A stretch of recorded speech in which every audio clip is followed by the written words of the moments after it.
gentlemen, and welcome back to the Geek First podcast. Welcome to the 464th episode of Geek First podcast. Yeah, this is a good old newscast. We did like a mini one last week when we just talked about the Joker. Was I so tired last night? This is the Moon Knight background that's up right now. Was this up during our podcast last night? Yep. Wow, I don't even remember that. I am Steam Grad. I have no idea because I thought at first. So here's a good story. I went on, of course, Marvel Alliance celebrated their 100th episode. So congrats to them. It was a little show I started at the podcast network. Check that out. But very fun time. I love talking to Brennan and Chris. I could talk to those guys for hours. Have a good time. So went over there, and so we break in the fourth wall. We use StreamYards for people that don't know, and what you do is you create lobbies for people and stuff. So that's why literally we can have, we could be recording while GUA is live or vice versa. So there's two lobbies. There's the lobby set up for the Marvel Alliance, and then this one. I went in this one accidentally, but because the Moon Knight background was on there, I didn't think I was in the wrong room for like 5 minutes. And it was like 2 minutes before showtime. Like, where are these guys? Like, it's the 100th episode. Like, are they playing a joke on me? And then Chris always tweets out something right before to like let people know, like, hey, we're about to go live. And I'm like, and then he tweeted that. I'm like, what's going on? Like I've seen nobody. And then lo and behold, I was just sitting in the wrong lobby, and I figured it out. But yeah, go check out obviously the podcast network. We got lots of great shows there, lots of great hosts. But yeah, check out Marvel Alliance. They just celebrated their 100th episode. I remember when we did our 100th episode. It's a big deal. 100 episodes is hard to get to. It's really, really hard to get to. We did it, but that took 99 episodes of trial and tribulation to get there. Oh yeah, one day we gotta sit down and re-listen to the first 10 and just see how bad those were and whatnot. I had an idea that I don't know if I want to share yet, but I have something planned for the 10-year anniversary, which is still like 3.5 years away. But I had a great idea, so we'll save it till then. But yeah, I'm trying to think. Check that out though. 100 episodes. We're almost 30 away from our 500th episode. That's huge, That's pretty impressive. I'll do something special for that. You watched the Will Smith movie? I just watched it. I wasn't expecting him to do this fucking frontal spiral spin. So, as we've talked about before at Geekverse, we got a meme group, right? And as everybody's meme group, I'm sure it's just been filled with Will Smith ones. How come you didn't even laugh at the one? There's a video, credit to Dave from Film Junkie, Vodka Stream that we go on. I may or may not be there on Friday. Check it out. He liked it, so I saw it because his post, but it's they CGI'd whatever Chris Rock's Madagascar character, and then they CGI'd Will Smith's Shark Tales character came over and slapped him. Not even Kyle saw it. Not a single laugh emoji. I couldn't believe it. That's a good one. We already saw, Jessica already posted an actual meme of a fish slapping the zebra though. But this was so impressive. Someone fully animated it. It was very impressive. It was more impressive than humorous in my opinion. Well, at least a thumbs up, my God. But yeah, the one I shared recently was someone, I don't know how they did it. It's just animation. Will Smith goes to slap him, and Chris Rock backs up, and then he does a front flip kick. And my creme de la creme, the cream on top, is when Joe Rogan's like, "Oh, he's so cool." That to me is what really sells the meme. So, yeah, are you tired of the memes yet? It's been a lot of memes. I know people are probably wondering. I'm not. I keep seeing some that are really, really good, and it just hits me. But I'm thinking I can't send it because I think some people will not be named, but Kirkland doesn't like it. Shall not be named right now, though. Yeah, you already said it. Oh, you're gonna send one now? Yeah, no. Well, he's knocked out. He was supposed to be on this newscast, but he hit us up. He's like, I just can't make it. I'm too tired. He's all fighting crime somewhere as Moon Knight. But yeah, I am growing tired of it. I don't know. Maybe people really want to know our thoughts. So, my whole thing is, it's a very complicated issue. But one thing I will say that's making it worse is the Academy coming out today being like, well, we asked Will after that event, we asked him to leave. Well, he didn't leave. So there's two things. Either you're lying, which I think 100% they're lying. I don't think they asked him to leave. You know what I think they asked him to? I think they walked over and asked, would you like to leave? I don't think they asked him, would you leave? No. Or they did, and he just said no. And they're like, well, there's not much we can do. He's just going to sit there, and our security's not going to do anything. So they are making it so much worse because, either you're lying and saying you asked him to leave or you told him to leave, or you're inept because you told him to leave and you didn't get security to take him out. I would think, like, I know they're doing this investigation. There's some stuff they can do, but I think what they should do is Will Smith apologize, Chris Rock apologize. I think there's so many angles. You can be on different sides of, like, yeah, maybe not the best joke, but I also don't think violence is the answer in any situation like that, in a situation where the guy doesn't know it's coming. But at the same point, I felt like once the apologies happened, other than the memes, you could kind of let it die down and just kind of move on. But the Academy keeps stoking the fire and everything like that. So you must be fine with it, because you let your wife slap me a couple of weeks ago, which I'm still waiting for apology. Not next week, because next week is your week off for news, but I think the week after I'm going to be inviting her on to Geekverse so she can finally explain her actions, because she has not apologized at all. She's not said anything. So we know all about slapping over here. And again, just like Chris Rock, I felt like it was unwarranted. I didn't deserve no slap, but I mean, women, am I right? sure, Tommy was from the room. I don't know if that's what that sounded like. I'm in love. Taylorfield, where can they find us on the interwebs? Ladies and gentlemen, you can find us with the internet connection in the search bar. Geekverse.ca is our home base. Geekversecast is our Twitter, and Geekverse on our Facebook. I just want to do a quick shout outs to S-Bubs here. That thumbnail, you can find many more thumbnails like that, on our social media channels. I'm going to wait till we get to the topic to talk about that thumbnail. But did you see it yet? What? Oh, yeah. I looked it up when I had to it. share the episode, and it okay. is a frightening episode. I never thought we'd have a thumbnail like that. But we do, so we've crossed off that that check. So, yeah, we're gonna get into that. I have a lot to say. Yeah, down below is all the links. Like I said, I pimped out the podcast network. Go check out. A big thank you to everyone that checked out our Moon Knight review already. Did very, very well for us. So thank you.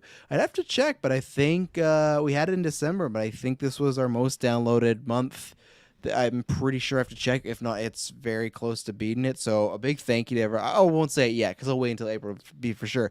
Either way, it could be second, and that's a good thing. After No Way Home, I didn't think we'd be hitting these numbers for a while. I know that has to do with the Batman and other things, but still, great time. Go check out Side Quest. That's Kirkland and Dylan. They reviewed Kirby.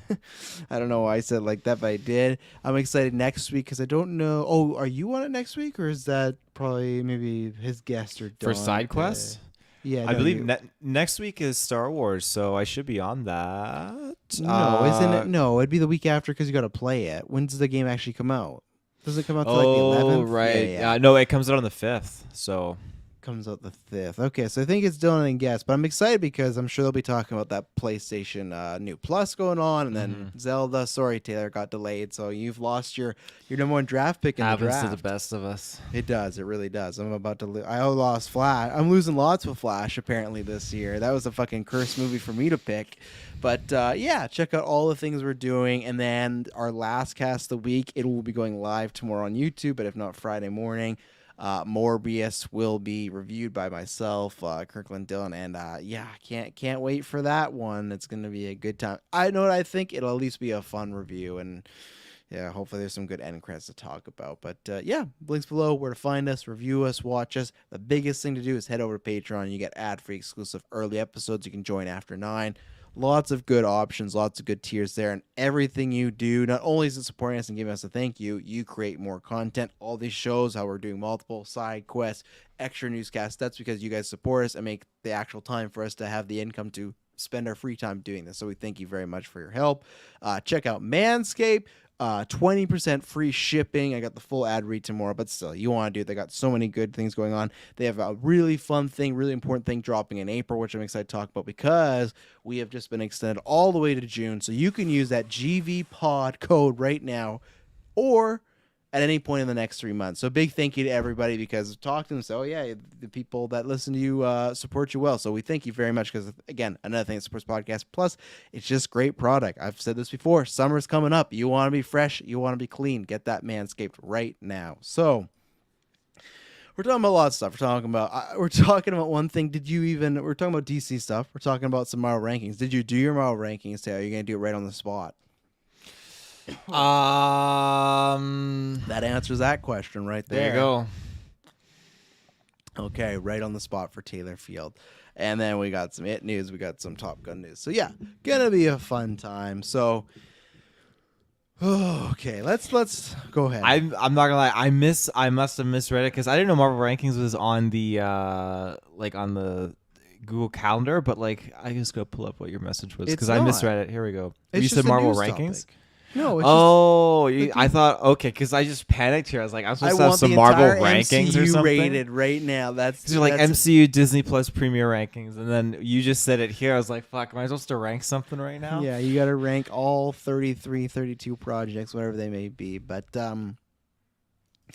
yeah, let's talk about this DC Flash Ezra Miller situation. So now this is the thing that sometimes we might laugh, have some good times here. That's not to make any lighthearted situation what's going on. That's just what we do. Try to create some levity, right?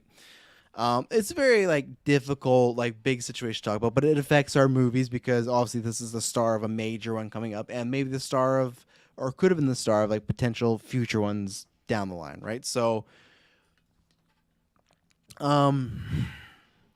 okay, I don't know where to how to I'm just trying to think where to start. I don't know how you do start with this.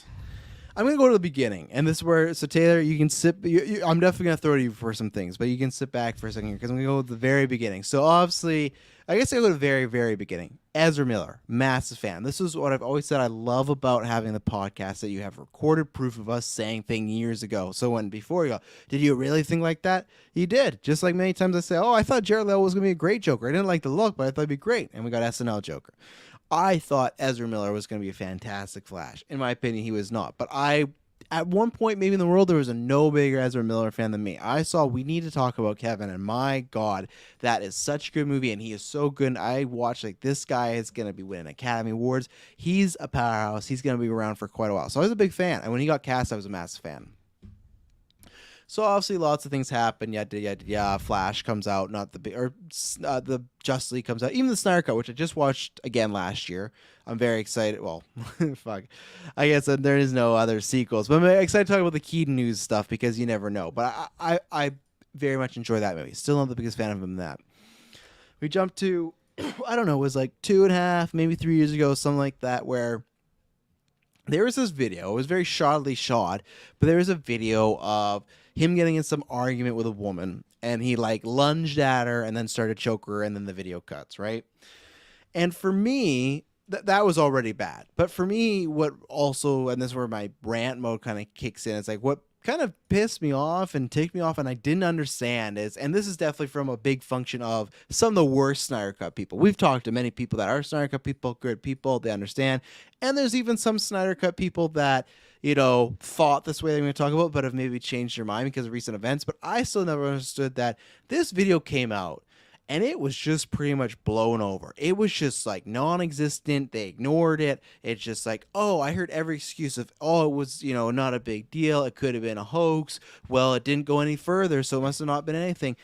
This is a video of a man putting his hands around a woman, and we just kind of skirted it. And not we. I'm always bringing it up. And people all the time oh, why are you still bringing it up? It's just it just never felt right for me that this video is out and people aren't talking about it. And to me, the big tip-off was Warner Brothers or Ezra Miller did not put out a statement at all about it. At all. We just joked about the Oscars, right? Fanboy Clay was talking to me in the GOA chat, or talking to everybody, and just saying, oh, you think Chris Rock will apologize? And I said, they will both apologize because it's best for business. And they did, right? Within 30 minutes, they both apologized. They probably had both teams contact each other and oh, this look good, great. Put it out. Let's move on. They didn't put out a statement. Ezra didn't put out a statement. And I always use the example. Taylor Field, even if it was playing, even if it was misconstrued that you put it out there, it came out and someone thought you were doing something bad on the internet, there was a video of you choking a woman, and maybe it was just for fun. Maybe this was your sister and you did it for fun. But the second the internet gets it, and I'm saying it was of a fun whatever, second the internet gets it, they have all these things oh, look at Taylor Field, what did he do? Don't you think if that video was like I said, everyone was misconstruing it, it was not the intent, it was something else, don't you think maybe the next day, within the week, you would probably address that and set the record straight, right? If you clearly are not doing anything wrong in this video. There's a famous line, ignorance is bliss. And I think that's clearly represented in that case where you just don't talk about it and you just let it kind of fade away. And sure enough, I mean, it got replaced with bigger fish to fry. And I mean, unfortunately, it was the same person frying a bigger fish, and it's just kind of, yeah. But in here your we are. situation, if you were innocent, wouldn't you be coming out being like, hey, this is, this video does not represent what actually happened? Like maybe there So- could have been maybe there was 30 seconds before where this woman was attacking you and you were just trying to push her off. Wouldn't you come out if the video misconstrued what actually happened? Wouldn't you say, no, I was not choking this woman. This is what happened. I think the lack of explanation just kind of confirms that there is no misconstruedness to this. I think there was some kind of thing going on and he got angered by it, and he didn't say anything following up because society dictates that you have to society dictates that you have to go up on stage and you have to do what Will Smith did, and you have to put out this apology and everything like that. And it's the right thing to do. By all means, it's the right thing to do. Clear the air and everything, but it's also society dictating it. I do want to see the real live raw footage of Ezra Miller coming out and saying, I did it because of this and this is this, like not just the blanket faced I acted out of line and everything. I don't want to see the fake bullshit. I want to see the real raw video. And the fact that we didn't get a video or acknowledgement or apology out of that, to me, indicates that there was something that he's bottling up inside, and his kind of team, his marketing crew, was probably like, you know what, just don't do anything at all because you'll just rage. And we've seen those videos where he does that. And I'm not saying it's good or it's right, but I want to see truth. And you see that truth resonating in these videos of him just totally just going bonkers and saying very bold sentences, I will say. And it's just kind of like, where is this coming from?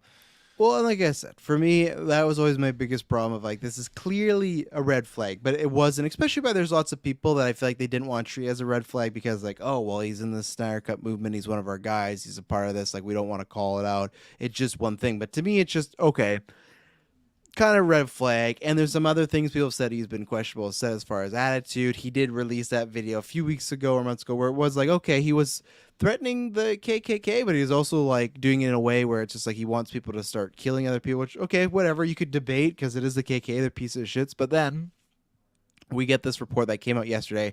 This happened early March, that he was arrested. He was in a bar. He was being belligerent. He was yelling obscenities. He was... Again, a theme here where, the first video, he's going after a woman, and this apparently incident where someone was singing karaoke and he was upset about it, so he was actively trying to rip the microphone out of a woman's hand. So I feel like you can see the theme of him kind of picking on people that might be smaller stature to him or just the other gender that he feels he could boss around and stuff like that. So this happens. He's being very problematic in the bar, getting into scuffles and stuff like that, so he gets arrested.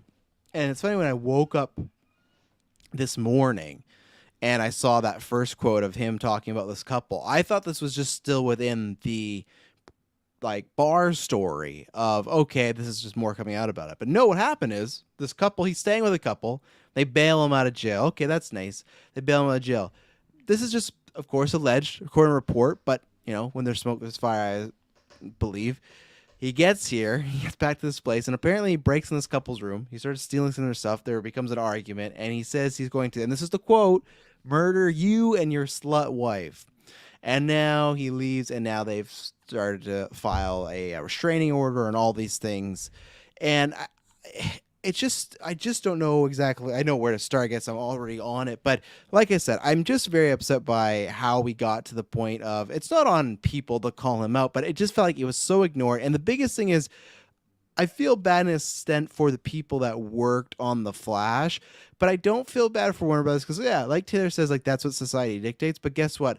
That's usually what it does dictate, and that's what you do, because without them having to, because if he puts out a statement, right, a few years ago, if this was the video, blah, blah, blah, it will get more on people's track record. But guess what? He got ahead of it. He apologized, blah, blah, blah. It was shown his actions have consequences, right?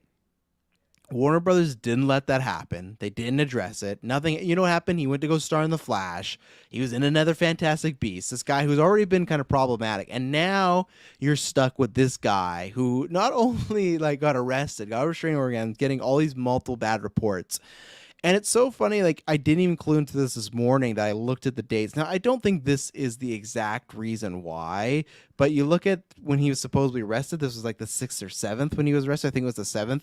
And the whole, like, slate got, like, delayed around the 10th. I don't think they would have made it just solely on that, but I think there was maybe some other things, and then that happened, like, yeah, because it was weird where we're getting Flash in November, and they pushed it all the way to June, over a year. That's a long time. I think whether that's they want them to cool down or whether they want to, I don't know, find a way to fix it, which we'll talk about. But this guy does clearly need help. I'm going to hope that he's not just an asshole and he's going through some alcoholic issues. He's going through some problems. He's going through some drug problems. But here's the thing. I'm somebody, and people, some people know, some people don't. I'm straight edge. That's because in my family member, in my family, I had a close family member that was an alcoholic, and that affected me at a young age of like, okay, I'm not going to do that. And eventually the story's good because they got help. They're better. They've been sober for a long time. But one bad event happened, and I went, okay, I got to sober up. No more of this. And that's why if people are like, well, he was maybe drunk, when lots of this stuff happened. Okay, that could be it, but that's also not an excuse because I've seen Taylor drunk before. If Taylor was drunk and he once choked a woman, I would sit him down and be like, you know what? I think it's time for you to get some help. I think it's time for you to knock this off. And again, people struggle. I understand that. So maybe it's something that he could be struggling with, Ezra Miller. But here's the thing where, he gets arrested, spends the night in jail, gets bail, and then goes into, what am I? I'm missing the word there. He threatens this couple about literally that he's going to bury them and stuff like that. That's where I just, between that and other things, and again, he could be, on a bunch of stuff. It could be, emotional things. It could be mental health things. But again, these are all signs that he needs help. And at the end of the day, I hope this end up being a huge wake up call. And it's like Robert Downey years later where they talk about, man, this is a guy that woke up in someone else's house and he got all this help and everything. But I just think that there's no more excuses, one, for him and also for the fans. Again, if you thought that, I just never understood the very first time when we saw that video where there wasn't more condemning of him, where it was just DC fandom and we just moved on. And the biggest problem was, is Batfleck going to be recast? Is this the problem? It's like, no, this dude is fucking putting his hands on people, So this is where I pose the question here. There's all these things, all these bad things that are happening. The movie's been delayed till I think it's June or July. I'll confirm of next year. So it's still over a year away. The movie's already done and shot, but this is the thing where you have Fantastic Beasts out in a couple weeks here, but he's a main star, but he's not the main star. And man, talk about a cursed franchise. That has been a cursed franchise, 100%. So you have him, he's going to be in that, but you could dodge that. He could not do interviews. He'll be in that, whatever.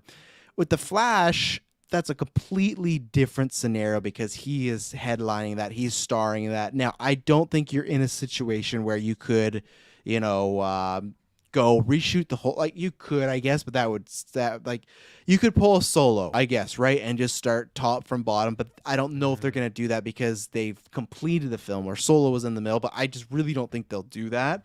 So what do you think is the next step for Warner Brothers and Ezra Miller? Because next year you're going to have press and you're going to have he's the main star. So he's going to be all over billboards and posters and promotion, stuff like that. And what do you do if you're Warner Brothers right now, Oh man, I mean that's the question here. Do they not address it and leave it as is, or do they? I mean, it's tricky because I imagine filming's already done, right? They've already got. Yeah, they could maybe do some reshoots, but apparently they're already test screening it, so the bulk of the film is done, majority of it. Yeah, so I think. Coming out of the gate, you're safe. At least you got your movie, you got your scenes with this guy, and you don't have to worry about it. Are you safe though? Because you still got to release it. And what if something else happens? And this is the thing. It's not Warner Brothers' job to look after Ezra Miller, but it is their job maybe to say pipe down or get your shit together. What if something bad would okay, look at Armie Hammer.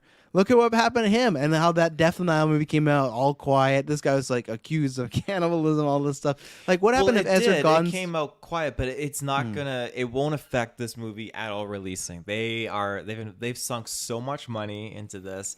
They're not gonna stop. It's gonna release, and how that goes, I can't say because you're right. It could go Armie Hammer route. There could be a lot of iffiness with it, but. at its core, But this you movie can't. will He's the release. Flash. He's the guy. He's the main character of the movie, you know? True, but I mean, it doesn't take away they can't babysit him or anything. This movie's gonna release no matter what.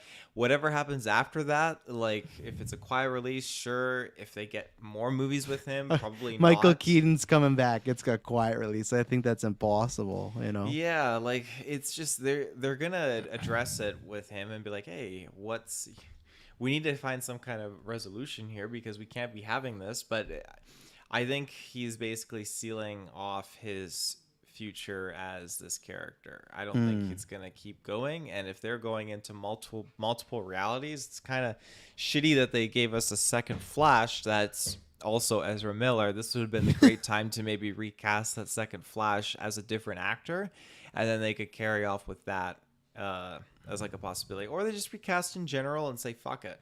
They could totally do that as well, but it remains to be seen what they're gonna do here. I'm not sure, but the only thing I am sure with is the movie will still release as planned, and it's going to get interesting. So you think there's a 0% chance of them tinkering with it at all, as far as, because I guess like I'm showing my cards that I don't know if I'm in 0%, but people have like mentioned this. So like I just don't see a scenario where they sit down Michael Keaton and they go, okay, or we've recasted the Flash and we're gonna get you to reshoot all your scenes, like we've got someone else to play the Flash. I don't see it. Obviously anything's possible, right? Look at Solo. That movie was halfway and they just completely tore it down and started over. Who knows how bad things get with him, because like again in this scenario, Taylor, what would happen if this event happened and he like fucking accidentally killed someone? Like you couldn't release the movie then, and that's what I mean. Like the thing is, like obviously didn't get to that level, thank goodness. But what if something else happens? What if it gets worse? Like that's like the hope is that he gets help or whatever, and it could happen. But the thing is, it's just like, what do you like? What do you do if like this guy is? You can't, because here's the thing: there is a long time until the movie comes out, over a year. But it's a long time. So it's two directions. Either, oh, you have a lot of time to smooth this over, or a lot of time for something else to go really wrong. And when you have a star that, if it's true, saying he's going to bury someone and referring to some woman as a slut, it's clearly just some insult because he's like a misogynist, because you don't just call people that. Like, when you usually don't have someone, they might say an off-color joke, they may say something offensive. To literally threaten someone with murder, that's like a different type of level. You know, that... that's a lot harder to skirt by, you know? Yeah, that's true. But I mean, that's my question. What would be the percentage of them doing something like a Solo, where they start not from scratch, but they change a lot of stuff with this movie, like a recast or something like that? It all depends how much money they want to sink into it further, I guess. So, I'm just reading like a little bit more on like this whole Army Hammer thing. Like, it depends how close like are reshoots an option. I mean, it seems like with Death on the Nile, the studio is really just kind of caught just too far down the line, right? Like, really, well, like, yeah, change it. But it's also a movie that, yeah, sure, it's Death on the Nile, but at the same time, that's not like this was supposed to be the movie, whether you like it or not, that was maybe going to create a new timeline. It's going to bring back Keaton. You're going to meet a new Supergirl. You're going to get this whole new DC so they can get back doing connective tissue, right? And it's like there's literally hundreds of millions of dollars. But Death on the Nile does not have that. The Flash is supposed to be, this is the future of the DC movies, and you have this guy at the front of it, you know? And I think that it could be, I do personally don't think it's going to be reshot or anything like that. I don't think they would change it. I think what they're going to do is they're going to sit Ezra Miller down. One, they need to get, they can't be like the last time. They cannot be quiet on this. They need to make a statement. They need to say something. He needs to come out and eat dirt and stuff like that. The same thing they should have last time. Because my biggest worry, I mentioned that at Fandom a couple of years ago, is like, I do not want Michael Keaton doing press for this movie, talking about how great it is to be back as Batman, and someone taking a shot being like, hey, have you ever seen this video of Ezra Miller choking a girl? And like now it's even worse because like, hey, Did you hear those stories about Ezra Miller threatening to kill a husband or wife? Like, what? Like, it's such a minefield now that they need to sit him down and they need to get ahead of this. They need to make statements. They need to have some sort of deal or contract, and they should have it. They should have a morality clause. There should be something like, if you fuck up again in the next little bit, you're gonna lose like this percentage of earnings, or like we will take you to court. Like, because like you can make a case in the court of law. I imagine there's contracts, right? Taylor, as the movie studio, if I'm doing this, could make a case, Travis Snail, you are hurting our profits. You are, by you being associated with this product, The Flash, you could hurt people seeing this movie, the reception of it, the reputation. So you could cost us money, so we're going to cost you money. I think the best thing they do that. I think what they just spend the next whole, until the movie comes out, they got to do apology tour. Ezra Miller needs to legitimately clean up, but even if not, he needs to make himself appear like he's clean up, and they just need to like get to the Flash releasing, and then after that, I really think it's over, and that's where S-Bubs comes in. Apparently, Flash test well yesterday. That's what I've heard, but you never know because this is not a shot at anybody. I remember when BVS screened and people said, this is better than Dark Knight, greatest DC movie. And that came out, looked how mixed that was, right? So, of course, pretty well received now. Things could change. And then he says, honestly, thinking about it, the Flash movie, all I want to see is Keaton. So as long as he's still, I'm fine with whatever.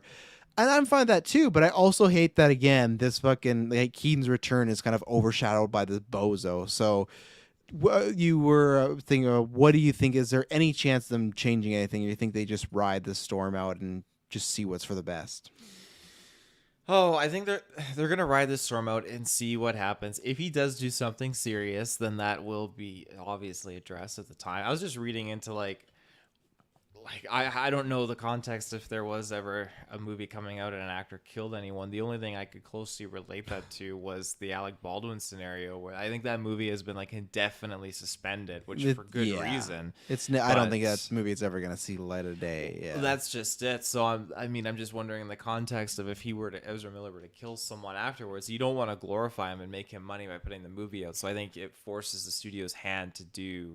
They would reshoot it. Yeah. So. And that's where I don't think they want to do that because this is such an expensive movie. And again, like all the cast, but I guess you would just try to do, like, obviously it wasn't as big as this, but like Peacemaker, what's his name?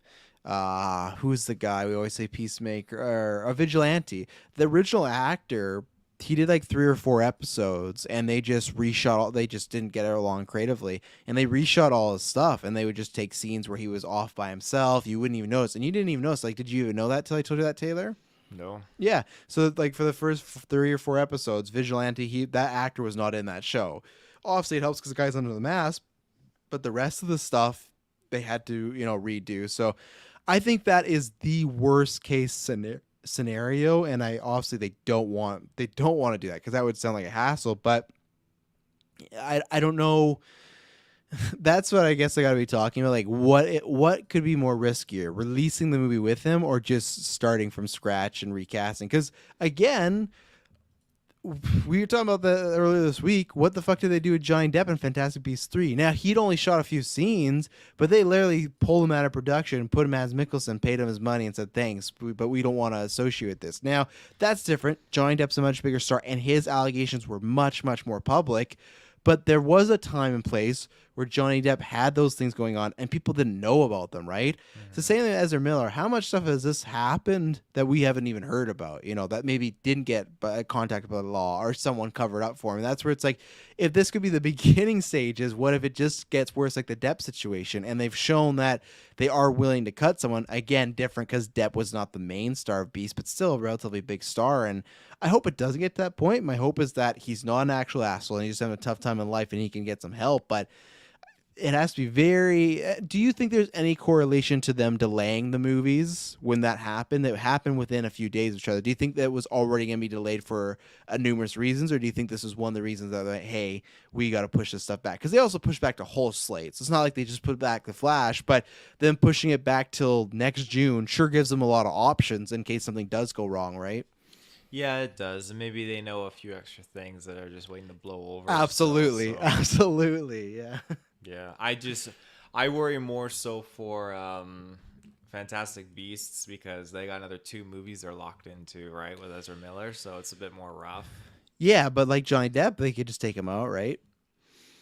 With Johnny Depp, they could, but I mean, in the sense that you mentioned, where what if he kills someone or just does some like really like something really crazy, like more crazy than what Johnny Depp was doing, because that was a whole debacle between both parties. Whereas Yeah, this is just him, just like causing I'm gonna mayhem. bury you and your wife, like Yeah. Jesus Christ. Well, and the thing is, like, I actually, for people, I'm not trying to be hyperbolic. I don't think he's going to kill someone in that sense. Even though this couple is, they're filing a restraining order and they're filing a right so Ezra can't bear arms. He can't buy a gun. So that means how worried they are. But I just mean in the sense of when people are drunk and get altercations, they do stupid things. And that's what I mean. I don't think he's actively killing someone. I think he just kind of is lashing out at people. I don't know why he's needing to stay at these people's place. He's in multiple franchises. I don't know.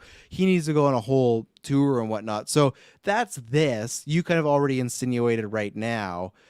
And S Bubs agrees, says, and pushing it back this far gives an opportunity to possibly pull it back if it blows over or something hypothetically. But one thing that does suck is because like Batgirl has to come out presumably after this. If we get this pushback even more, again, this is just movie stuff, right? If we get this pushback even more, and I gotta keep waiting to see Keaton. Man, this just sucks. I just hate that. I knew I hate to say Trash told you, but like I knew when that fucking choking video came out, like this was not good for us. And just like this, like one, it wasn't good in general because like that's a piece of shit move. You don't do that. And two, like I just like knew this was not the end of it. I always just felt like, man, they need to, the fact they never addressed it. So here we are. So let's say they bear through it, they get it.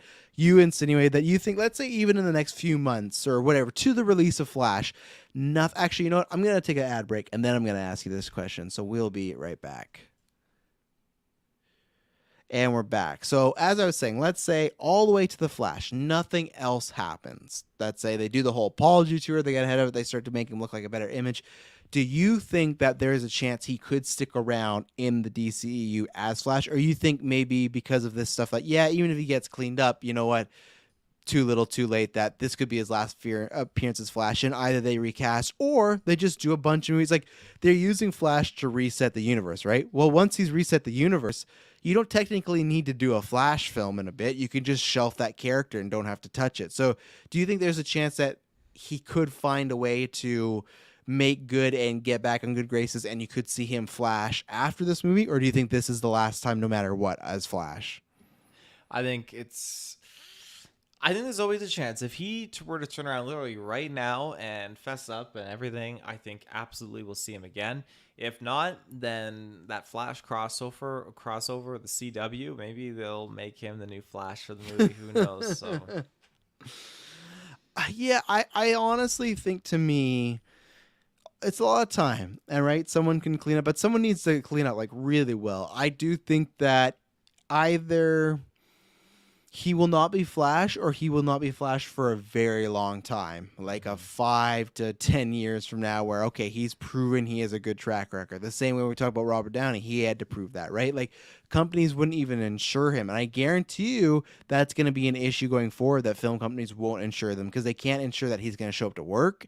They can't promise that he's not going to hurt someone or get hurt himself. Like, that's the thing, like, that's the reason why, you know, it's an awkward subject, but still, that's why Kevin Spacey's making movies in fucking different countries, because, you know, all his is that bad what he's shit. doing now? Oh yeah, I think his new movies in Italy or something like that. Yeah, there was like one actress that like she was casted and she didn't know that was the case, so she dropped out. But yeah, he's in a movie. Yeah, and that's what they do. Roman Polanski, he got, you know, he was supposed to be charged with pedophilia, and he, you know, left country and he wouldn't go make movies somewhere else. So I'm not saying Ezra's going to get that point, but I'm just saying that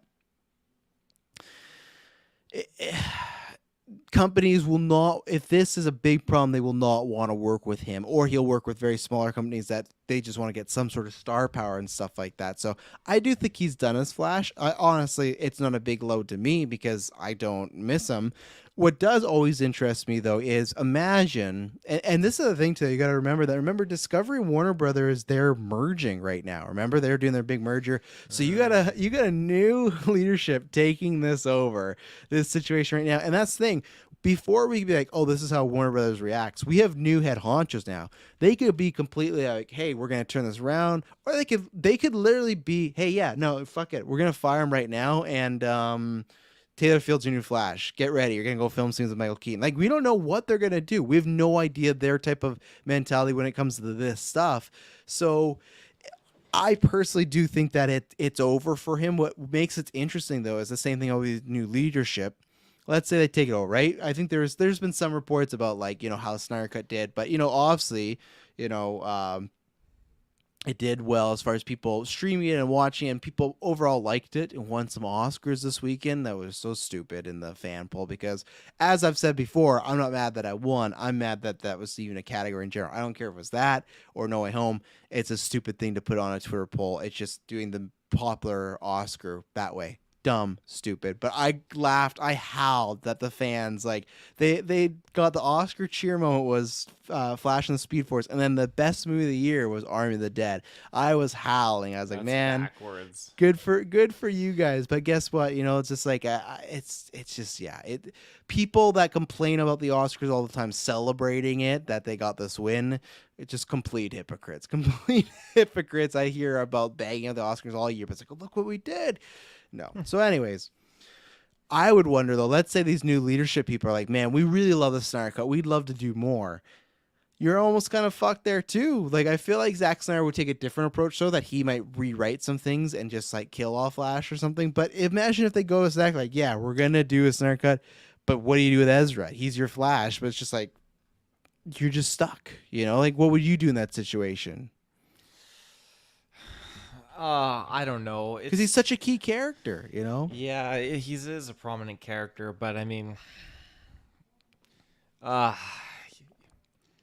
it's tough. It is really, really tough. It's not easy when you have an actor that's kind of just putting you in between a rock and a hard place. But I don't put it past the studio to have backups and alternatives. Ezra is not the first actor to be doing this and putting this company through the grind a little bit here. So I imagine they have a contingency, they have a setup, they probably got some hustlers that'll be ready to just move in and be like, okay, Ezra, we're changing the pace here.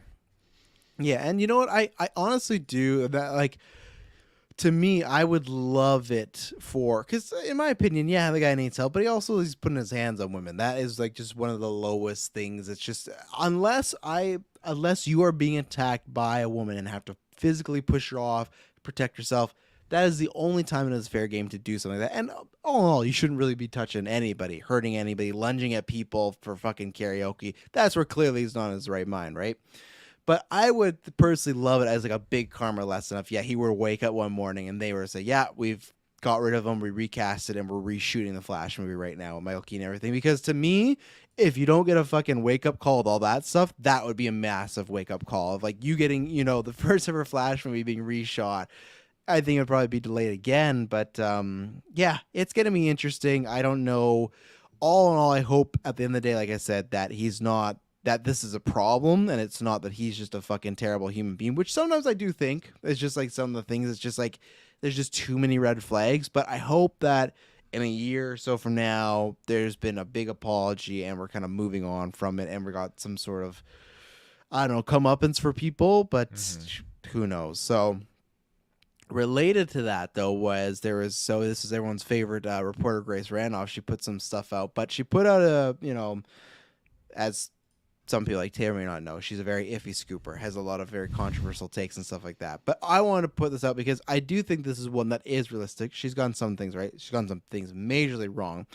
But she was putting out this story that apparently Michael Keaton was in Aquaman 2, but he got cut from the film because of the swap. Because now Aquaman 2 happens before Flash.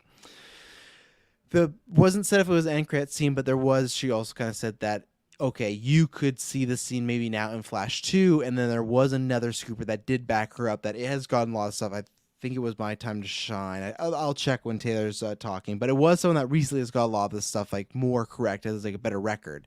So one, Taylor, what do you think about Aquaman, like Jason Momoa and Michael Keaton's interacting?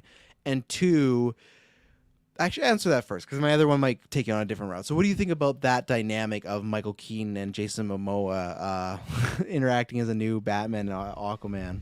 That just is such a weird thing to kind of put in a concept, but it's It's good weird. There's nothing negative about that in my opinion. I think that's something that's huge about Marvel that they do successfully, is taking these wacky characters that we're so unused to seeing together and Mm. putting them together, like Thor and Star-Lord. That's such a weird combination, but we get it. Yep. So in this front, having Aquaman and not just Ben Affleck's Batman, but one of the OG Batman out there, Michael Keaton's, I think that's fantastic. And I shouldn't say I don't know.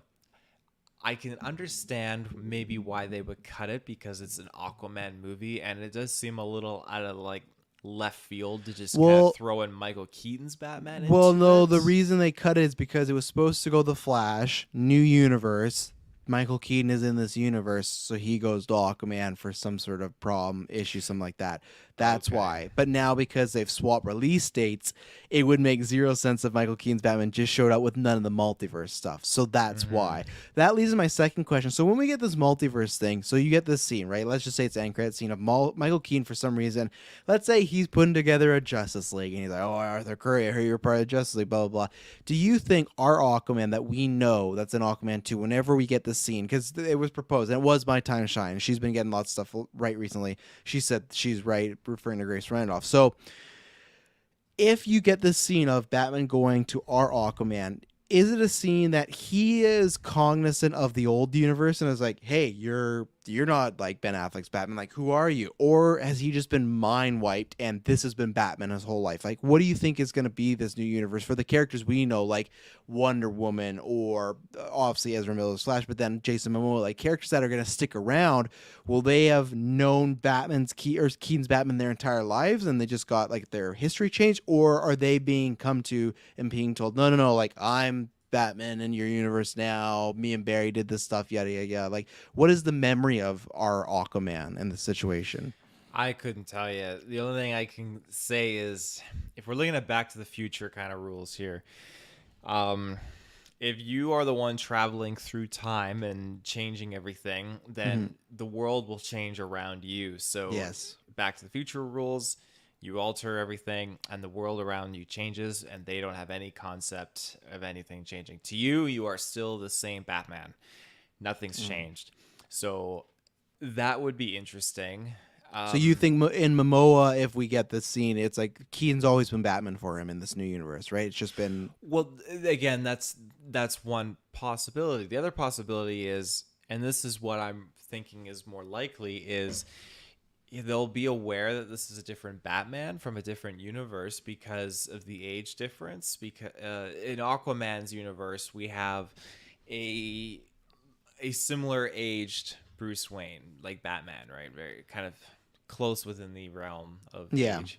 And then Michael Keaton is so much older, and that poses me to think, okay, if he comes in, then Aquaman will know, or at least it would shift the timeline. Because if you have this natural timeline with Aquaman and things change due to the Flashpoint stuff, then you have a Batman that just automatically becomes the new one in this timeline or this universe that is just reverted to an older age from being the younger one. Like that's the difference that I'm kind of like kerfuffled with. Because or do they have a whole backstory that we're gonna learn about that like they've met and there could be, and you know. they could easily cover that with a good story, I guess, storyboard. But I'm just, that's what I'm just mostly curious on is, okay, if we're gonna have this whole universal change and we focus in on Aquaman's timeline, what is this gonna be featuring? Like a jump in time of okay, young Bruce Wayne, who's been Batman for a while now, jumping to like decades old Bruce Wayne, who's Batman. Or God, is it that you had Aquaman in the Tim Burton universe? You know, he just came a little bit later, and Yeah, that's and Jason that Momoa. would You know, work, yeah. he's just younger, at different age. Now, here's something I didn't tell you, and you know, actually, let's. No, actually, I don't need to take ad break. I forgot because I ranted, so the last ad break was a little further. I didn't tell you this because this maybe would have changed your thoughts. But so in Batgirl, the set photos that were a couple weeks ago, we didn't talk about because we didn't have a newscast. It was Michael Keaton's Batman. It was a stunt guy, but it was Michael Keaton's Batman, and they were filming supposed flashbacks, and it was him and J.K. Simmons. So now they're completely doing this new universe thing where, you know, in for Keaton, you look at his Gordon. His Gordon was not J.K. Simmons in those movies, right? But now they're filming flashbacks because like J.K. Simmons looks younger. He has a wig. He is. Same thing with J.K. Simmons. His Batman was Ben Affleck. But now they're saying, oh no, when he was a young up and start rookie or whatever, the commissioner, you know, at a couple of years, 20 years ago, Michael Keaton was his Batman. So they're already showing that this is like they're forming a new timeline of maybe the events have always been the way they are. Instead of Michael Keaton just getting plopped in the DCU, I think they're doing this like once the movie ends. It's the same way I've compared this. I've said this hundreds of times, and I don't even know why I forgot to say it again, but I will. It's the same way in Days of Future Past. Cyclops, Jean Grey, Xavier, they were all dead, right? They go back in time in Days of Future Past, blah, blah, blah. Logan wakes up at the X-Mansion. They're all alive. And Xavier's just like, oh, I've been waiting for you for so, you know, or it's nice to see you. And Logan's like, oh, I just got here. It's like, oh, you're from that time. So, like, yeah, he realized he's a time traveler, but they've still lived this entire life with Logan that he doesn't even know about. But that life just happened. So I think that's the route they're going, where Momoa will just know Keaton's Batman. He's always been Batman. He's been his Batman. I think they'll do like a universe, like a timeline, you know, so stuff like that. So there's going to be like, I don't know what the idea is. Maybe the Justice League broke up and he's looking to get them back together. Maybe it's like how Toby and Andrew are like, what are the Avengers? Maybe Keaton, when he goes and interacts with Barry Allen's or Ezra Miller's Flash, or a new actor who will replace him, they'll be like, what's the Justice League? And then when he goes back, he's like, oh, that's a great idea. Like a group of heroes to stop crime or whatever. I should do that. I should put that together. So I do think it's going to be more of the, I guess the only, I imagine the only one though that had knowledge is maybe Flash. He's the only one that might have knowledge that, hey, like Barry, like you made the comparison, like Doc and Marty, right? Mm-hmm. They always know that they fucked with time, but no one else does. So, or whatever. What's his girlfriend's name? Marty's girlfriend. She has knowledge too. God. I gotta do a rewatch of does. this movie. Yeah. Me and Emily have been talking about that. I've been meaning to rewatch them all recently, and we just haven't got around to. But I have to. They weren't like Where yeah, you said like your card. Oh my God, I'm mixed between Cup of asking tea? a question and my thoughts. Yeah, those movies weren't your cup of tea. No, I like them. I just don't like the way people look at them. Like this is the greatest greatest movie. Like I really like it, but it's just not one of my like top 50 or anything like that. So It's her name's Jennifer, and I always forget that they Jennifer. actually recasted her between the first and second one. ooh, just like what's gonna happen in Flash. So. But yeah, no, I want to talk about that because I think you will see that. And yeah, just the mere thought, though, of Michael Keaton interacting with Jason Momoa, what a weird time. And I can't wait to see it, but that's just gonna be weird and something else. As long as they make it work, great. I think it can work in Flash, so maybe they will put it there. And we'll see. Obviously, it's gonna be a long time now, and not till like March or April till we get Aquaman 2. So a long time before we get these questions answered. But 'tis his life. So, all right, now let's take our second ad break, and then we're getting again some more topics. So we'll be right back. And we're back. So last night, this topic was inspired by last night. We had Moon Knight. So again, thank you everyone that checked it out. Doing very well, and everybody seems to be really liking it so far on the timeline. We all liked it to varying degrees, but it seems like just my entire timeline, people are really loving it more than me. So I'm very excited about that. That's good. And I'm excited for more Moon Knight. But we talked about this, and I was like, okay, you know, we went back for, oh, it's better than this one, better than this one. So I want to do a rankings of the MCU first episodes of each Marvel shows of what we thought was best to worst. Did you make a list, Taylor, or do you still need time? No, I thought there wasn't a list. I thought we talked about this earlier. I was like, I need to prepare with a rankings list. Well, yeah, you do. I'm so confused now about this question. Oh my God, this is like the MCU draft all over again. So I'm asking you to take the first episode of every Disney Plus show we've gotten and rank them from best to worst or greatest to easy. least. Okay, then go first. Easy. Best first episode would be Loki. Loki. Why you got Loki at number one? I think it was just great diving into the multiverse and just really felt like the most dynamic change for a villain. Okay, that's fair enough. So I like that you picked number one to go. You always do this. You never start descending and go up. You're always ascending.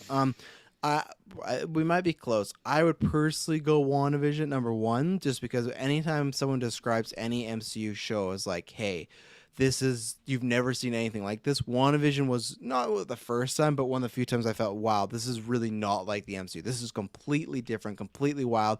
All shows have a little bit of feel like that, but this one was a huge knockoff. Like, wow, we're in different territory here, and the ending's not as good, but the beginning, just such a good start to just the Disney Plus era. Like, man, this is what Disney Plus can do. So, what would be in your second spot? My second slot would be WandaVision for sure. Okay. Just following what you said. Similar reason. Okay. Then I'm the same thing. I would have Loki at number 2. I thought it was great, good cliffhanger, good like the TVA, everything like that. I think it's just like WandaVision had that bit more of a shock value, and just I love the mystery box. Episode 1 is a lot of like, hey Loki, you're catching up, and you've had a shit life, which I all love. But it's just the fun of WandaVision trying to figure out what was going on was always a good time. So, but Loki, yeah, it's my number 2. Again, as the shows be ranked differently. But what's your third? My third would probably be. I'd probably go What If, to be honest. Really? The Captain Carter episode? Yeah, that was like the first real fresh dose of these parallel universes, and I really liked what we got with Captain Carter and how things changed. It just set the pace for what is happening cohesively, currently adjacent to everything we've gotten in the main MCU timeline right now. So I really like that. That's fascinating. Yeah. This is the tough one for me because it's between two shows, and I really can't decide. So I think I'm going to go, surprisingly, I think I'm going to go with Hawkeye. I'll tell you what my next one is after, but I think I'm going to go Hawkeye because, again, that one I was still really like Hawkeye, but I was very disappointed in the ending. The last few episodes, very rushed. I thought the show kind of lost its steam. I thought we could have focused a lot more areas. I thought there was some poor writing in that finale, so that was always a bummer. But I remember when we watched those first 2 episodes, I thought, oh, this could be a top 5 Marvel thing for me. And they dropped 1 and 2, so it was like that. And I always wonder, too, like with Moon Knight, I did really like it, but I would have loved to seen if they would have dropped 1 and 2 together, like what that would have felt like. But with that show, it just felt so strong. Haley Steinfeld's great. Renner, I love seeing like how down now and like dire he was as far as like recovering and stuff with the family. So I think I gotta get my top 3. The 4th one was close, but I think I would go Hawkeye there. So what would you have as number 4? My number 4 would actually be Hawkeye. Yeah, the same reasons that you just listed off. Same reasons I listed off. Okay, so then number 4 would be Moon Knight, because that's where it's like, with a couple more watches, it might be 3rd, but I just remember feeling a lot more higher on Hawkeye than I did Moon Knight. So what's your 5th now? Hopefully I'm not missing any shows. We have 2 left, right? Yeah, I think so. Yeah. To be honest, I'd probably put Moon Knight as my next one, and then that would leave obviously Falcon Winter Soldier last. So why is Falcon Winter Soldier last for you? It's just the least memorable yeah. starter episode, unfortunately. It had like one of the most highest finale episodes of all the shows that's super memorable, but in terms of starting, really just kind of like slow Loki that I just can't really remember. That's funny. We might have to do that list because you speak so highly of the finale, but so many people are like, they thought it was like a meh finale, you know? Yeah, but for me, it was just it's up there just as memorable. The big thing is just when Falcon becomes Captain America, the suit, everything. It just creates all these iconic moments, but. For me, it's Moon Knight locking at number 5. Just I need to rewatch it a lot more. Like it's still hazy, like the 1 a.m. watch. I need to just like get into it more. Yeah. For me, I got Falcon and then whatever. I remember Falcon, that Wanda was so good. And Falcon, I'm going to rewatch that again soon. But the first episode, I remember really being meh on it, like just thinking it was fine, and that was all right. But I remember the big thing we got though was that great action set piece with Falcon at the very beginning when he's going up against GSP's character, and they're in like a Grand Canyon type of situation. That's the first time we got to see like his suit like really fly and do like a bunch of cool stuff of just like focus on Falcon. So that was good. I remember Bucky just kind of, I know he's having dinner with the old guy and he's talking to that woman to the pub and stuff, but that was about it. And then What if I really liked that episode. I don't know. Like, maybe I don't know. Maybe I could whopped them. Falcon and What If are really close. I just remember What If I liked it, and I was like, oh, this is fine. If all the episodes are like this is a fun little gimmick. It just feels a lot like they went to Kevin Feige or someone to Kevin Feige like, hey, I got this idea, and they're like, okay, well, make one episode and give me a pitch of what the show is, and it feels like the pitch episode where there's much more interesting episodes later on. I like Captain Carter as a character, but it's pretty much just like very much close to the first Avengers. A few things changed, so yeah, I'd probably go Falcon just above it, but then I would put that below because. Yeah, I need to do some rewatch though. I'm rewatching WandaVision right now, getting ready for Doctor Strange. So I'll do the rewatches. I'm excited to rewatch Loki too because I might still fit that in before Strange, just in case, because you never know who might be popping up and stuff like that. So Yeah. there you go.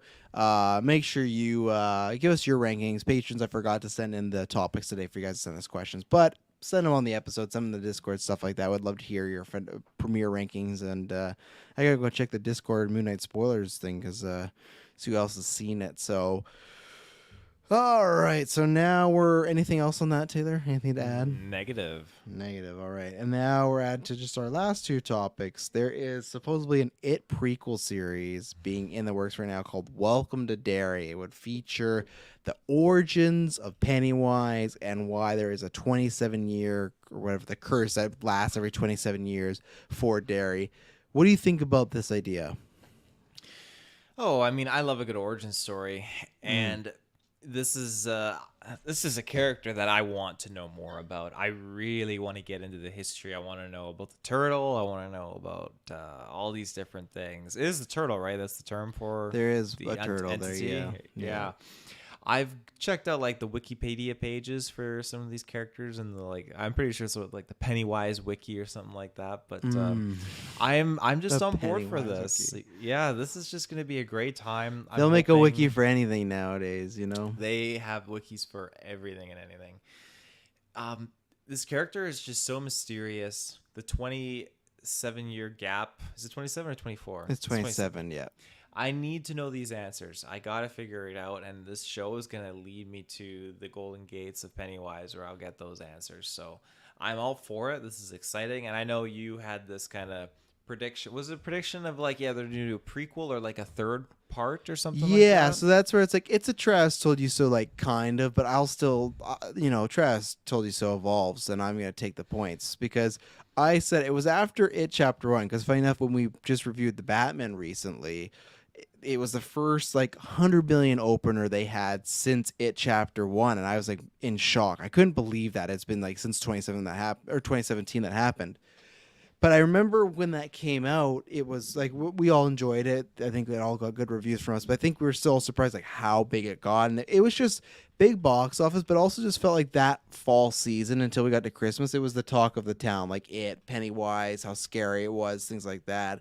Not even scary, just like how well they did it. So I feel like it was very much like when Stranger Things came out, had that vibe. And I remember it was the newscast after, and it was the main topic, and we even used like a bad like cam version for the the thumbnail because there's not really many photos of It Chapter 1 of some certain scenes. So we use that one, and that's the old thumbnail. That's the Ruben template thumbnail of the triangles and everything like that we used for years. And it was like It Chapter 3, and that was my theory that they would do a prequel because like mostly like Game of Thrones, how they have their prequel coming out. You're not going to go make a sequel because those books are done, the thing's defeated. But prequel, and you have all these years and everything. I was like, okay, well at the box office, it's for sure going to happen. The second one came out and it made money, but it was nowhere near the hit of the first one because I think it was longer, but it just also did not get that word of mouth the same way as the first one. So that I thought kind of put it dead in its tracks. But now with HBO Max, they're always looking for content. They're looking for shows. Why wouldn't you do this? So to me, that's why I feel like it's kind of a cheat because, like, yeah, it's going to be It Chapter 3 a little bit, but it's going to be, a prequel to it. So I think it's a great idea. Like, why not? Like, I'm not as up to this Taylor as far as being like, oh, Origins prequels, sign me up. That can be very problematic. But at the end of the day, it's just like this is going to be long in the past. And will the Origin live up to what we think? No. Not at all. Like I think we'll be disappointed in it, but I'm down to see like some scariness. I want to see who's actually potentially behind it, if it's the guys that did it chapter 1 and 2, or if it's going to be a new crew. What I was going to ask you though, Taylor, is do you think they get Bill Skarsgård for this to play Pennywise? That's what I was gonna ask. Yeah. I was curious. Or do they just new actor it? So this is in the same universe. Well, we don't know. It just says that HBO Max is working on a prequel to it, and it's titled Welcome to Derry. And the thing is, when it says prequel to it, that could be the movie, that could be the book. You don't know. So that's where it's unconfirmed right now if he would come back or not, or what universe it is, etc. Right. Yeah, I would love to see Bill reprise his role. I would love it if it was confirmed to be in the same universe, and I have a hunch that it will be. Because you don't. Those movies were successful no matter which way you look at it. The second one I'm referring to, and you don't. Well, I shouldn't say you don't. You can by all means revise and like redo and remake a franchise, even a couple years after you put these films out.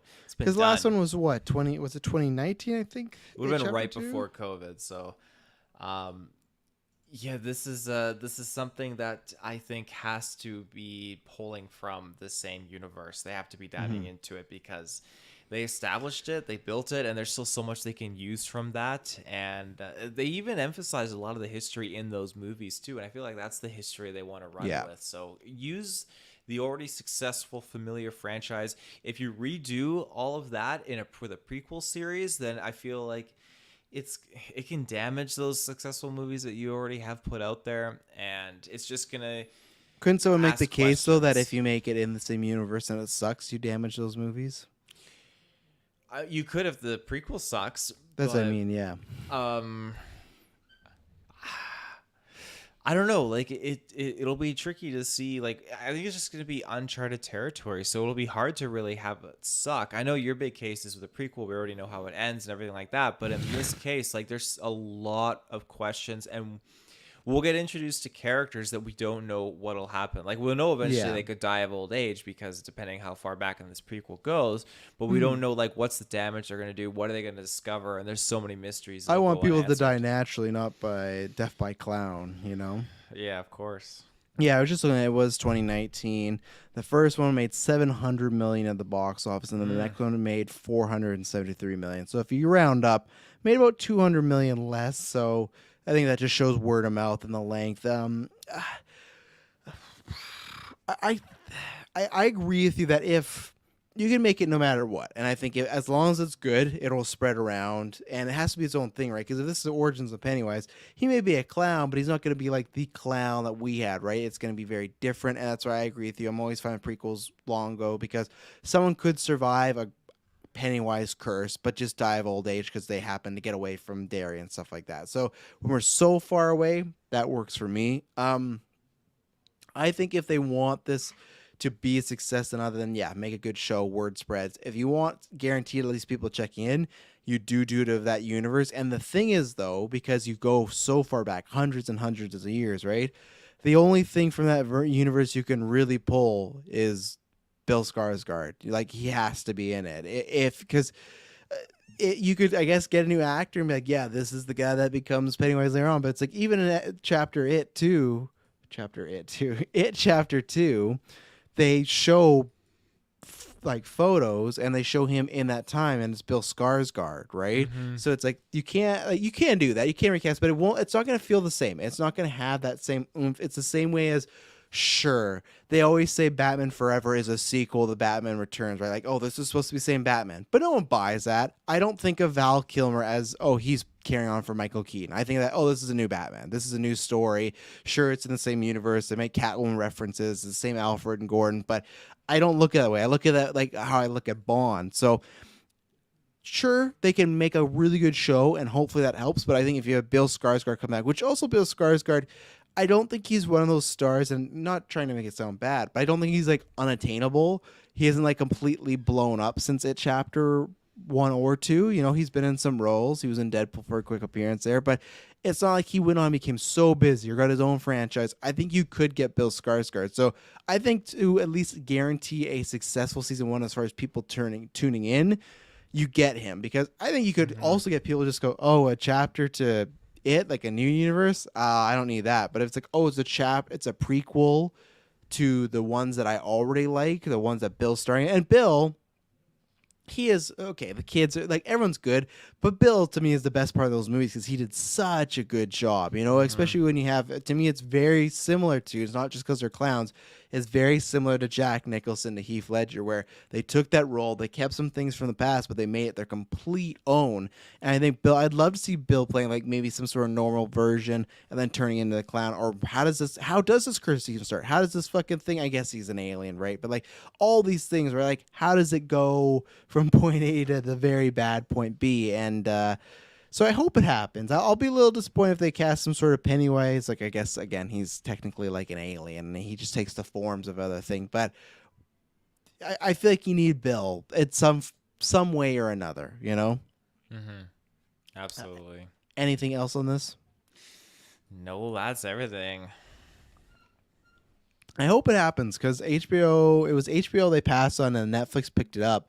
But I guess it's not happening. They like picked up a Shining prequel, and it's not happening anymore. But that to me sounds like such That's a good idea. not happening anymore. No, Oh, that was with JJ and his company. Right. Yeah, But who's the actor that was gonna be playing as No. You're hearing something else. The Ben Stiller thing. That's he's doing that on Broadway, like a play.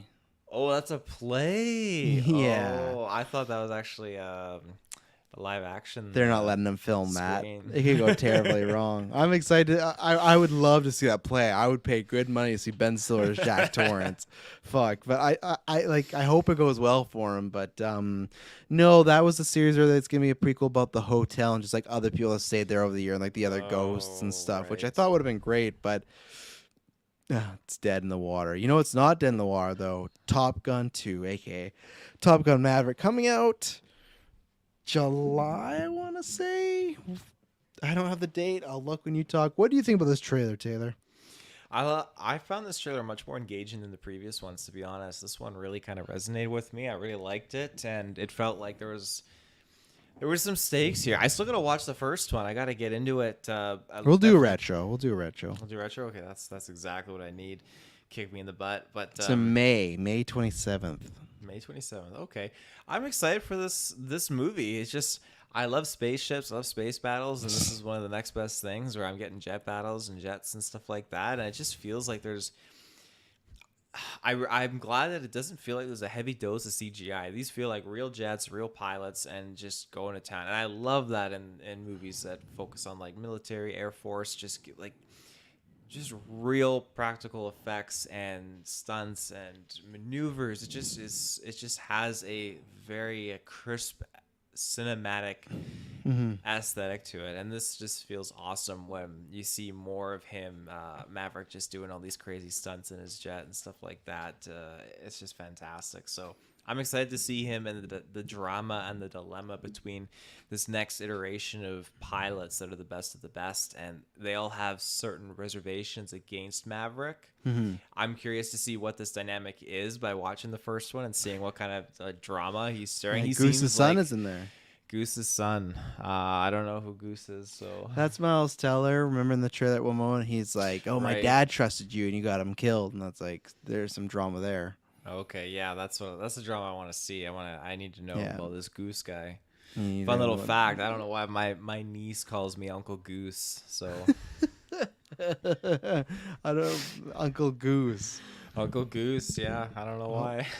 Well, hopefully you're not gonna die in a plane accident. But yeah, I completely agree with you. Where everything I'd seen before that, I liked it. There's in some nostalgia, looked good, like Back to the Future, and then like Ghostbusters. It's funny. I feel like there's 80 films that I like them, but there's just some like just don't have the nostalgia for it all. Where it's like Indiana Jones, Ferris Bueller. Oh, I absolutely love those. These are like, oh yeah, I like them enough. Same thing, Top Gun. I never loved it.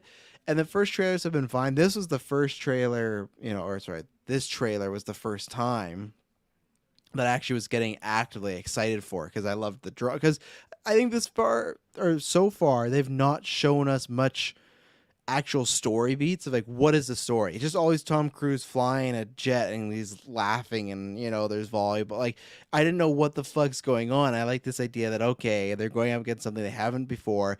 These guys are the best in their field. How can they learn anything more? Well, we gotta go get this guy from the past. And I love, obviously, big thing. They finally showed some Val Kilmer footage. My worry is that he's just dead because they show a picture of him and they say like, oh, we didn't want you, but Iceman, recommends you. And, my dad's in it, so that's always a good thing. Val Kilmer, has raised me pretty well, I think. But the thing is, they show a picture of him. You don't hear him talk once, obviously, because now he had the lung cancer and he has his speech problems. But then there's also, they keep showing the scene at the funeral, and that's my worry is like, he's going to recommend him and he's going to go like meet him, but in between that, he's going to pass away or something and he's just going to have the funeral. I do get it because it's tough. Like, they've done this a few times with Val Kilmer where he's been in a movie and then he's done dialogue and then they dub it because his voice is just too messed up. He has to use like the speaker and everything like that. So I do get that. It's just such sad. Everyone go watch Val. It's on Amazon Prime. It's a documentary about his life and his career. Just such a fascinating guy, and it is sad, but you also get to see how he's kind of risen up from that. But man, just such a good movie. But yeah, this one, like the pilots, I love seeing that interaction of, to get better, to do this, you got to trust me. And like, well, I'm not going to trust you because my dad trusts me where he is. So anytime you get that type of drama of like the old generation that maybe made a mistake that cost someone and their dad or something like that, that's always good tropey drama where it's like, that's the tales all the time, right? So it's going to be good to see them kind of trust each other somehow and work through it. So yeah, and I agree with you. They just showed off a lot of the visuals, a lot of the scenes where I'm not like Taylor, I'm not obsessed with planes or dogfights and stuff like that, but there's a few scenes in here. It's like, you know what, I can't wait to be in the theater just like hearing that like engine just revving just like as loud as possible, and Tom Cruise he's just what a shot of the last trailer, he's upside down, he's just like, I get it, is realistic and all, but it's just so funny. But yeah, I think they'll maybe be a GV review for we'll take a gander at the schedule, see what's going on. But yeah, I liked it. I'm getting more excited for it. So yeah, I should have picked that over Mission Impossible because fuck me, Mission Impossible got delayed. So you know what we don't see enough anymore? It was like probably pretty Tom Cruise, like that like 3 years ago in the GV chat. It was popping off, but that Val Kilmer gif where he's just like crawling on the ground, he goes to those boots. That's fucking great. We still have to do that movie. We have to watch it because you showed us bits of it, I think. Yeah, we either got to do watch long or a retro. That's what we got to do. One maybe next year in January when we're low on retros, we'll do retros, but we'll pick our Patreon picks, but we'll pick them. But yeah, top secret. That's some good stuff. Yeah, we got to bring those boots back. I don't know how, but I'll bring them back when some news happens. So.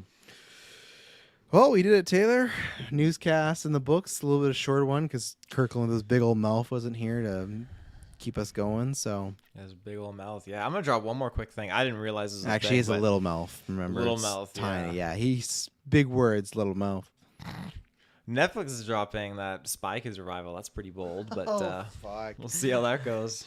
Yeah, as long as it keeps Robert Rodriguez away from Star Wars, that makes happy. Now we just need to find something to get Favreau and Filoni busy, and then we're good to go. But yeah, that's interesting because he's already done so much with Netflix. I kind of thought that last movie he did with it was a kids movie too. It was similar. That I thought was like Spy Kids ish. I can't remember. I'd have to look it up. The Shark Boy Lava Girl one. No, there's one. There's one after that. I know that's supposed to be like same cinematic universe or something. But like, does that excite you at this age? Are you excited for a Spy Kids reboot? I feel like you're past the demo. Oh, I mean, I get excited about the first and second one. Like those ones, if they're on TV, I'll easily sit down and pop it and watch it. But I mean, if a revival could be done that's in line with those, then I'd be excited. You'd be excited. Okay, let's see. We Can Be Heroes. Have you ever seen that one before? I'm pretty sure Pedro Pascal was in it too. Oh, yes. I didn't see it, but I know exactly what you're talking about. Priyanka Chopra. Yeah, and that looked like, I thought that was going to be, oh God. I remember I tried because it's Robert Rodriguez and I had the nostalgia. And this is why I asked you that question. I just don't know if a Spy Kids is for me anymore because I tried to watch that and I got about 15 minutes and I was like, nope, this is it for me. But yeah, I looked at them like, oh, he's not going to do Spy Kids. He's just going to do this. Okay, I guess cool for him. And no, I didn't. And then Taylor, in a couple days, you have that other kind of Robert Rodriguez movie looking that, what is it? The movie you thought was real, but it's actually a fake one. I can't remember what it's Oh, called. S-Bub's fucking trolling me out with that movie. Yeah, the freaking. He tried to warn you. It's like the He bubble didn't or something. warn me. He was I don't just know. tagging me in things. And I'm looking at it, it has nothing to do with Robert Rodriguez. It just looks like that aesthetic, because his movies sometimes look like a little fakey, like the way they do them. But yeah, well, that's it. Taylor will be reviewing that one. I'm gonna be skipping that.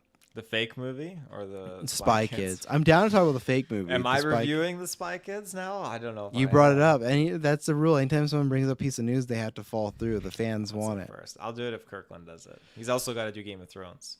Yeah, I don't think he's going to be doing Spy Kids. I can tell you that much. But, well, we'll be back next week with some more news. Hopefully we get some trailers and some casting soon. We've had some good news lately. Hopefully we get some good news and not talking 40 minutes about the people threatening other people that are stars of our superhero movies. You know, No I don't. kidding. Jesus Yeah, Christ. the only aggression I want from our stars of superhero movies is when the paparazzi surrounds them and they got to drive through them. Get you know, the fuck out of the way. Can't they're see. cars, motherfucker. That's the only time you get to be aggressive. Ladies and gentlemen, when you hear from us next, it'll not be boring. Bye-bye.